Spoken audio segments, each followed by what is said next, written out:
This is the OnePlus X, and in some ways, it's the best budget smartphone you can buy, but allow me to elaborate. This is basically a OnePlus One packed inside of a smaller and more premium body for less money.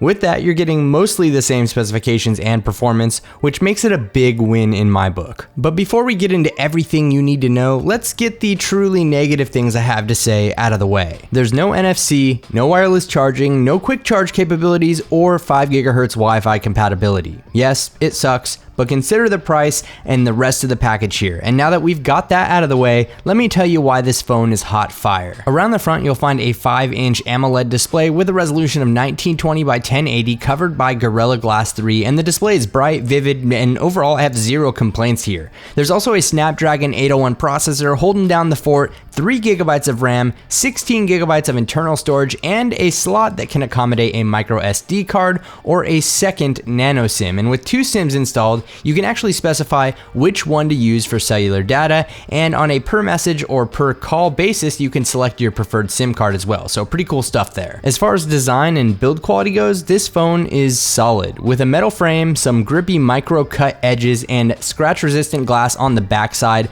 this is the bomb.com for a $250 smartphone. There's also a small, decent mono speaker on the bottom, along with an identical grill on the other side for the microphone. So no dual speakers here, it just looks like it. Now on one side we have the alert slider that was first introduced with the OnePlus 2, which will allow you to switch between different alert notification profiles in Android, and you'll find the volume buttons and lock button on the other side. Along the bottom edge we have some capacitive navigation buttons, but unfortunately they are not backlit, but you can always enable the on-screen buttons within the settings app if that's what you'd prefer. It's a rather thin phone as well and feels exceptionally well built. The main problem I've been dealing with is that glass back. It gets gunky, oily, and collects fingerprints like a freaking detective. And seriously, your best bet for keeping this sucker clean is to slap a D-brand skin on it like I have with my OnePlus 2, and if you want to pick up a skin for your phone, I will leave a link below for you. But if you'd prefer to go the case route, OnePlus does also include a nice little case inside of the box, but trust me, it's nothing special.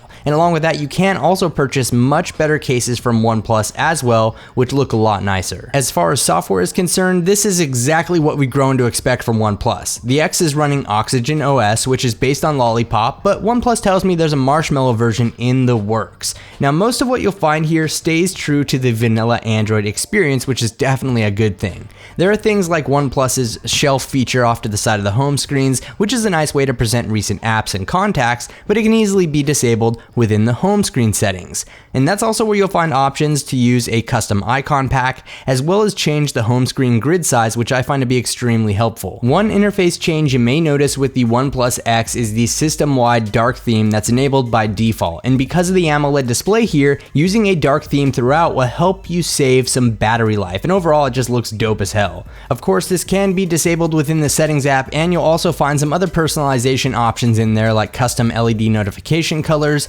and the ability to set a custom accent color for the user interface. You'll also find all of the regular gestures in Oxygen OS, like a double tap to wake the screen, but with an AMOLED display, OnePlus is taking advantage of an ambient display mode and a new proximity wake feature that will wake up the display with the wave of a hand. And the OnePlus X even packs a freaking FM radio for anyone that needs it. Overall though, software has been smooth and I've thoroughly enjoyed this phone, even more so than I did during my time with the OnePlus 2. And I also covered Oxygen OS in depth in a previous video and in my OnePlus 2 review, and if you'd like to check either of those out, I will leave a link below for you. Around the backside, you'll find a 13 megapixel camera with an aperture of f2.2 capable of up to 1080p video recording with phase detection autofocus and an LED flash. And I have to say this again, it's quite impressive what OnePlus has been able to do and put together for $250. Sure, it's not the best camera on the market, but damn is it good for the money. Pictures are very clear, the camera is quick to take photos, and the colors are realistic. Low light performance isn't the best, but if you'd like to check out more photos at full resolution, I will be sure to leave a gallery linked below for you. Oh, and around the front side, you'll find an 8 megapixel shooter for all of you duck face selfie lovers out there, which is definitely in a league above its price range. Running the show here in the power department is a 25 milliamp hour battery that's pretty legit considering everything involved with this phone. I can easily make it through the day with the OnePlus X, and normally I saw around 4 hours of screen on time with a moderate day's worth of use, but I could easily push this thing to 5 on a very light day. Of course, I've had my 3-hour screen on time days in the past with this, but that was during really heavy use, and overall it stands to compete against most other phones at a much higher price range. At the end of the day, I'd rather have the OnePlus X over the OnePlus 2. I love it. I think it's a home run all around, and if you can live without the things I mentioned earlier, chances are you'll love it too. The problem is, you'll need an invite to pick one up, or you can wait around till the open sales in the future. But for the price, this phone is killer. In fact, it's the OnePlus flagship killer. And while it may lack some things, it might be the best phone they've made, and the cheapest too. So let me know what you think about the OnePlus X in the comment section below, and if you enjoyed this video, feel free to leave it a thumbs up, and subscribe for more reviews like this in the future. Thanks again for watching, everyone. This is Dom, and I'll catch you in the next video.